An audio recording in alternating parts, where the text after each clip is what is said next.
یا یہ کہ ہمارا بزنس نہ چل رہا ہو، ہماری دکان پر پہلے کی طرح گاہک نہ ہو یا گاہک ہی نہ آ رہے ہوں، تو ہمیں اللہ تعالیٰ کی طرف متوجہ ہونا چاہیے. یہ اللہ تعالیٰ کی طرف سے آزمائش بھی ہو سکتی ہے. اور جو لوگ بات بات میں یا اس طرح کی صورتحال میں جادو اور نظر کی باتیں کرتے ہیں، ان کو اپنے گھر پر اچانک کوئی گر گئی ہوئی سوئی بھی جادو نظر آتی ہے. انہیں کوئی کاغذ عجیب سا پڑا ہوا نظر آ گیا تو انہیں لگتا ہے کہ کسی نے جادو کر دیا ہے. اس طرح کا ماحول گھر پر بن جاتا ہے کہ انہیں بات بات میں اسی طرح کی وجہ سمجھ میں آتی ہے کہ کسی نے ہم پر کچھ کروا دیا ہے، حالانکہ ایسا کچھ نہیں ہوتا ہے. یا تو یہ اللہ تعالیٰ کی طرف سے آزمائش ہے. بہت سی مرتبہ ایسا بھی ہوتا ہے کہ ہم نے جو کاروبار شروع کیا اس کاروبار کے لحاظ سے پالیسی بھی ہم چینج کر کے دیکھیں، ہم اپنا طریقہ کار چینج کر کے دیکھیں، ہو سکتا ہے کہ اس میں کوئی رد و بدل آ جائے.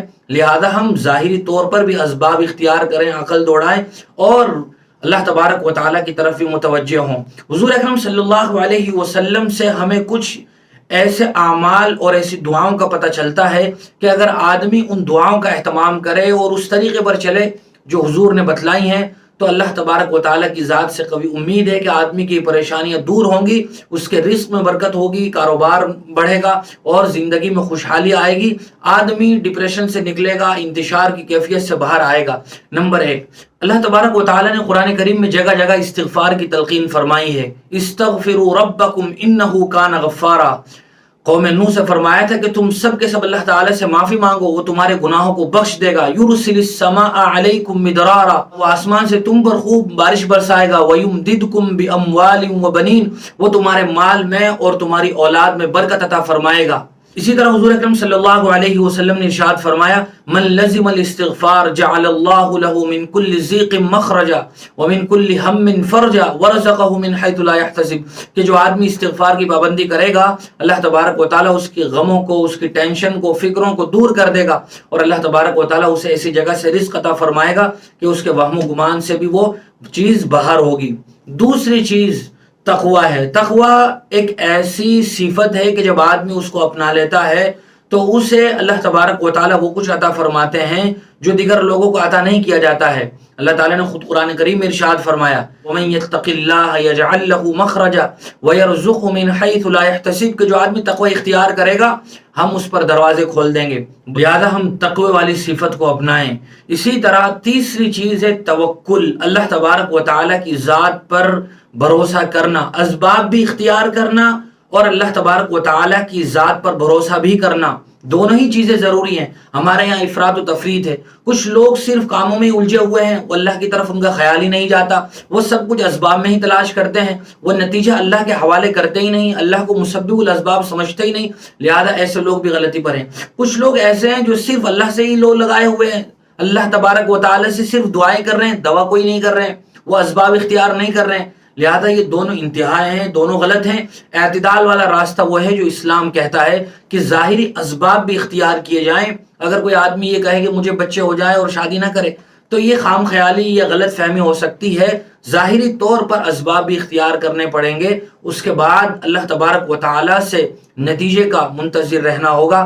لہذا حضور اکرم صلی اللہ علیہ وسلم کی اس حدیث پر غور کرنا چاہیے. حضور نے فرمایا تھا، لو انکم توکلون علی اللہ حق توکلہ لرزقکم کما یرزق الطیر تغدو خماسا وتروح بطانا، کہ اگر تم اللہ تبارک و تعالیٰ پر اس طرح توکل کرو، اس طرح بھروسہ کرو جیسا کہ پرندے کرتے ہیں، تو اللہ تبارک و تعالیٰ تمہیں بھی رزق عطا فرمائیں گے جیسے پرندوں کو عطا فرماتے ہیں. کہ وہ صبح کے وقت اپنے گھروں سے، اپنے گھونسلوں سے خالی پیٹ نکلتے ہیں اور جب واپس لوٹتے ہیں تو وہ پیٹ بھرے ہوتے ہیں. ان کا کوئی کاروبار نہیں ہوتا، کوئی بزنس نہیں ہوتا، کوئی دکان نہیں ہوتی، وہ کوئی بیلداری اور مزدوری نہیں کرتے ہیں.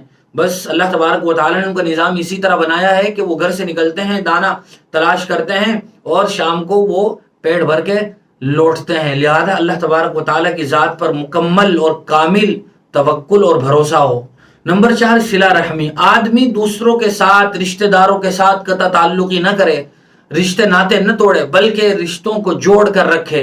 حضور اکرم صلی اللہ علیہ وسلم کی حدیث ہے جس میں آپ نے فرمایا، من سرہ ان یبسط لہ فی رزقہ وان ینسأ لہ فی اثرہ فلیصل رحمہ، کہ جو آدمی یہ چاہتا ہو کہ اس کے رزق میں کشادگی پیدا کر دی جائے اور اس کی عمر میں اضافہ ہو تو اسے چاہیے کہ وہ صلہ رحمی کرے.